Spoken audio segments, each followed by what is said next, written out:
ರಾಜ್ಯ ಸರ್ಕಾರದ ಸಚಿವರ ಮೇಲೆ ಐಟಿ ದಾಳಿ ನಡೆಸೋಕೆ ಕೇಂದ್ರ ಸರ್ಕಾರದ ನಿರ್ದೇಶನ ಕಾರಣ ಅನ್ನುವಂತಹ ವಿಚಾರಕ್ಕೆ ಸಂಬಂಧಪಟ್ಟಂತೆ ರಾಜಕೀಯ ಆರೋಪ ಪ್ರತ್ಯಾರೋಪ ಮುಂದುವರೆದಿದೆ. ಐಟಿ ದಾಳಿ ಹಿನ್ನೆಲೆಯಲ್ಲಿ ಫೋನ್ ಕದ್ದಾಲಿಕೆ ಮಾಡಿರುವ ಶಂಕೆ ವ್ಯಕ್ತವಾಗ್ತಾ ಇದೆ ಅಂತ ಇಂಧನ ಸಚಿವ ಡಿಕೆ ಶಿವಕುಮಾರ್ ಮತ್ತೊಮ್ಮೆ ದೂರಿದ್ದಾರೆ. ಬೆಂಗಳೂರಲ್ಲಿ ಬಗ್ಗೆ ಪ್ರತಿಕ್ರಿಯಿಸಿರುವಂತಹ ಡಿಕೆ ಶಿವಕುಮಾರ್ ವೈಯಕ್ತಿಕವಾಗಿ ನನಗೆ ಇದರ ಬಗ್ಗೆ ಅನುಭವ ಆಗಿದೆ ಅಂತ ಹೇಳಿದ್ದಾರೆ. ಏನು ಕೊಡೋದು ಅವ್ರು ಈಗ ನಮಗೂ ಫೋನ್ಗಳು ಕಟ್ ಆಗೋದು ಕಡಿಮೆ ಆಗೋದು ಎಲ್ಲ ನಮ್ಗೆ ಗೊತ್ತಾಗ್ತದೆ. It is a routine work. ನಾನೇನು ಐ ಟಿ ಅವ್ರಿಗೆ ನೀವು ಮಾಡಬಾರ್ದು ಅಂತ ನಾನು ಹೇಳೋದಿಲ್ಲ. That is their system. They wanted to know the system, they will do it. But ನಮ್ಗೇನಪ್ಪ ಅಂತಂದರೆ ಈ ಪಾಲಿಟಿಕ್ಸ್ ಮಿಕ್ಸ್ ಆಗಬಾರ್ದು.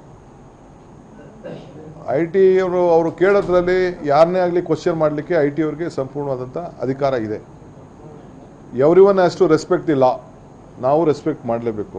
ನಾನೇನು ಗಾಬರಿ, ಯಾರು ಹೇಳಿದ್ದು ಗಾಬರಿ ಆಗಿದ್ದಾರೆ ಅಂತ? ನಾನೇನು ಗಾಬರಿ ಆಗಿಲ್ಲ, ಅವ್ರು ಗಾಬರಿ ಆಗಿರ್ಬೇಕಷ್ಟೇ. ನಾನೇನು ಗಾಬರಿ ಆಗಿದ್ನಾ?